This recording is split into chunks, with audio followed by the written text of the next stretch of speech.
تو شعیب علیہ السلام نے کیا کہا؟ یا قومی لا یجرمنکم شقاقی ان یصیبکم مثل ما اصاب قوم نوح او قوم ہود او قوم صالح. اے میری قوم، تو اچھا اس قوم کو بھی واقعات معلوم تھے، اس آیت سے پتہ چلتا ہے. اے میری قوم، ایسا نہ ہو کہ جو عذاب نوح علیہ السلام کی قوم پہ آیا جس کا تمہیں پتہ ہے، یا جو عذاب قوم ہود پر آیا، یا جو عذاب قوم صالح پر آیا، ایسا نہ ہو کہ وہی تم پر بھی آ جائے.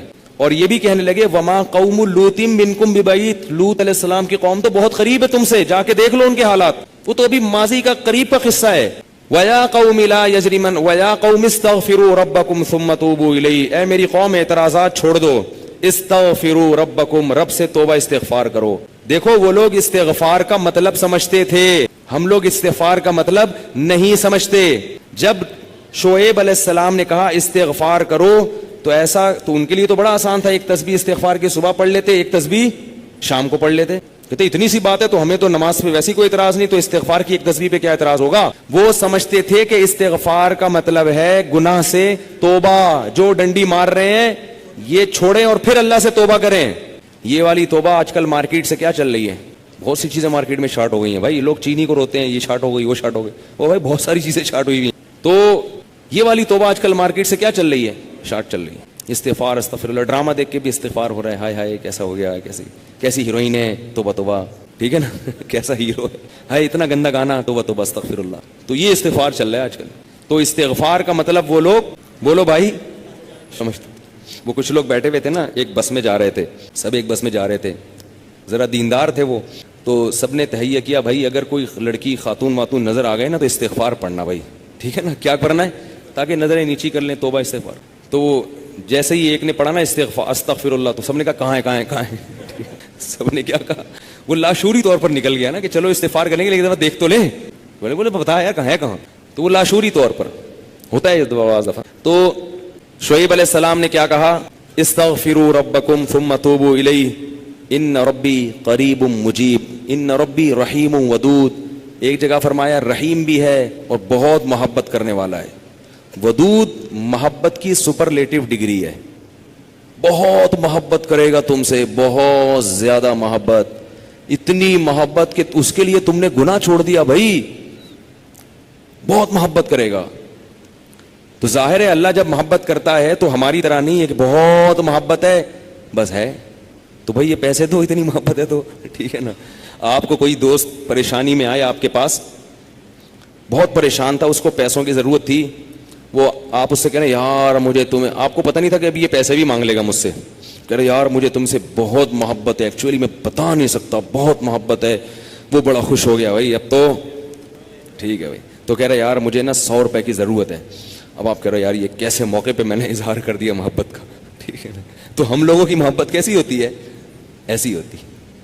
اگر ہمیں پہلے سے پتا ہوتا پیسے مانگتا ہے تو ہم کیا کہتے ہیں، یار محبت کچھ نہیں ہوتا. مفتی صاحب نے بیان کیا تھا لویریا پر، وہ جا کے سن لینا، پھر ایسا کہیں گے ہم. تو اللہ جب کہہ رہا ہے نا کہ استغفار کرو گے تو میں کیا کروں گا، ودود بے پناہ محبت کروں گا، بے پناہ محبت. اس کا مطلب ہے کہ پھر اللہ نوازے گا، بہت بہت نوازے گا، رزق کی فراوانی کر دے گا، رزق کے دروازے کھول دے گا، دل میں سکون ڈال دے گا. اگر پریشانی بھی آئے گی تو درجات کو بلند کرنے کے لیے، جیسے یعقوب علیہ السلام پر پریشانی آئی، جیسے یوسف علیہ السلام پر پریشانی آئی تاکہ مصر کا بادشاہ بنا دوں، پھر وہ پریشان کرنے کے لیے پریشان نہیں کرے گا، وہ پریشان کرے گا خوشی دینے کے لیے. آپ حیران ہو کہ خوشی دینے کے لیے بھی کوئی پریشانی ہوتی ہے. حدیث میں آتا ہے کہ ایک بوڑھی عورت نے نبی صلی اللہ علیہ وسلم سے پوچھا کہ کیا بوڑھی عورتیں جنت میں کیا میں جنت میں جاؤں گی؟ آپ نے فرمایا نہیں.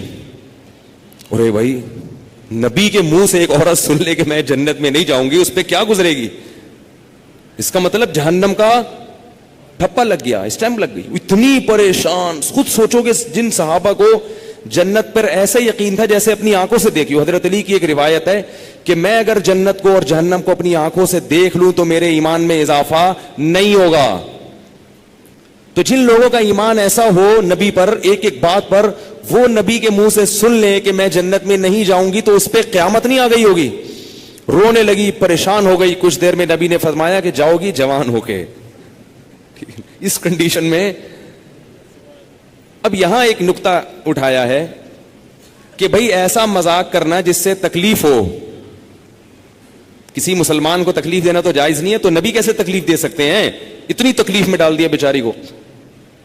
تو اس کا جواب یہی ہے کہ بعض دفعہ تکلیف کسی بہت بڑی خوشی کا پیش خیمہ ہوتی ہے. نہیں آئی بات؟ اگر پہلے تکلیف میں نہ ڈالا جاتا تو بعد میں جو اس کو راحت ہوئی ہے نا, وہ راحت نہ ہوتی, وہ خوشی نہ ہوتی. اس خوشی تک پہنچانے کے لیے پہلے تھوڑا سا تنگ کرنا ضروری ہے, ورنہ وہ خوشی نہ ہوتی. تو اللہ بھی اگر اپنے نیک بندوں کو پریشان کرتے ہیں تو وہ پریشانی کسی بہت بڑی کامیابی کا پیش خیمہ ہوتی ہے, پیش خیمہ ہوتی. پھر اس میں تسلیاں بھی ملتی رہتی ہیں ان کو. تتنزل علیہم الملائکہ اللہ تخافوا ولا تحزنوا, فرشتے ان کے دلوں پہ نازل ہو کے خوشخبریاں دیتے ہیں کہ غم نہ کرو, خوف نہ کرو, بس یہ پریشانیاں دور ہونے والی ہیں, جنت کی نعمتیں ہیں. بعض دفعہ تو دنیا میں بھی بہت بڑی کامیابی مل جاتی ہے.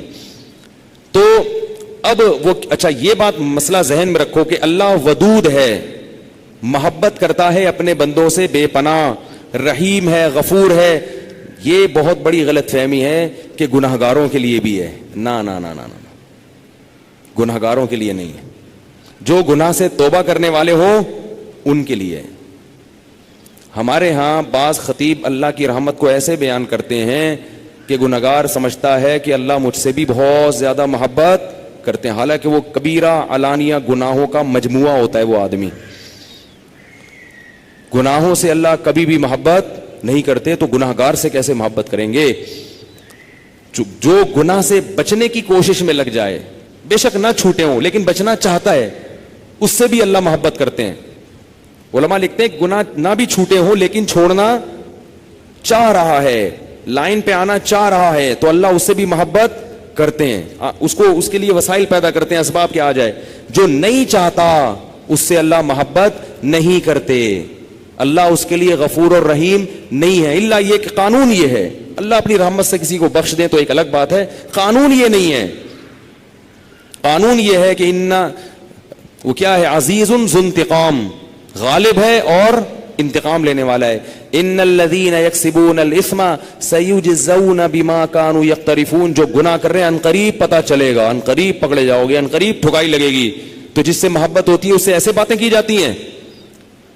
آپ کو جس سے محبت ہے آپ اس کو دھمکیاں دیتے ہیں اس طریقے سے. اللہ فرماتے ہیں کہ تمتعوا, مزے اڑاؤ مزے, ان مصیرکم الی النار, آنا جہنم کی آگ کی طرف ہے. حدیث میں آتا ہے کہ میں سب سے زیادہ غیرت مند اور اللہ مجھ سے بھی زیادہ غیرت مند ہے. اور اللہ کی غیرت کو اس وقت جوش آتا ہے جب کوئی اللہ کے حرام کردہ کاموں میں سے کوئی کام کرتا ہے. یہ کون چیخ رہا ہے بھائی؟ ان کو سنبھالیں بچوں کو باہر, کیا ہو رہا ہے یہ پیچھے لوگ بیٹھے ہوئے ہیں دیکھ نہیں رہے ان کو. تو اللہ کو غیرت کس وقت آتی ہے؟ حدیث کے الفاظ ہیں کہ جب کوئی بندہ اللہ کے حرام کاموں میں سے کسی کام کا ارتکاب کرتا ہے. اللہ کھلا رہا ہے, اللہ پلا رہا ہے, پھر آپ ناجائز کی طرف جا رہے ہو.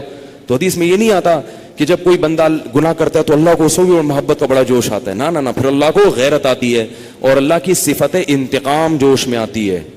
اس لیے بھائی گناہ کرتے ہوئے اللہ سے ڈرا کرو, اللہ کی رحمت کی امیدیں گناہ کرتے ہوئے نہ لگایا کرو. ایسا نہ ہو کرنے کے دوران کوئی چھت گر جائے, زمین پھٹ جائے. بنی اسرائیل نے گناہ کیا تھا نا, ہفتے کے دن اللہ نے منع کیا شکار مت کرو, انہوں نے کر لیا, تو کیا اللہ بڑا غفور رحیم, اللہ نے معاف کر دیا فوراً. رات کو سوئے ہیں تو صبح کیا ہوا ہے, بندر اور سور جیسی شکلیں بنی ہوئی تھی. اللہ ہم سب کو محفوظ رکھے. تو گناہ سے بچنا چاہو گے تو اللہ کی رحمتیں ہیں, اللہ کی محبتیں ہیں. گناہ سے بچنے کا ارادہ نہیں کرتے تو پھر جہنم ہے, پھر جنت نہیں ہے. سمجھ رہے ہو کہ نہیں سمجھ رہے بھائی؟ یہ باتیں کہتے ہوئے مجھے بھی ڈر لگتا ہے, مجھے بھی ڈر لگتا ہے.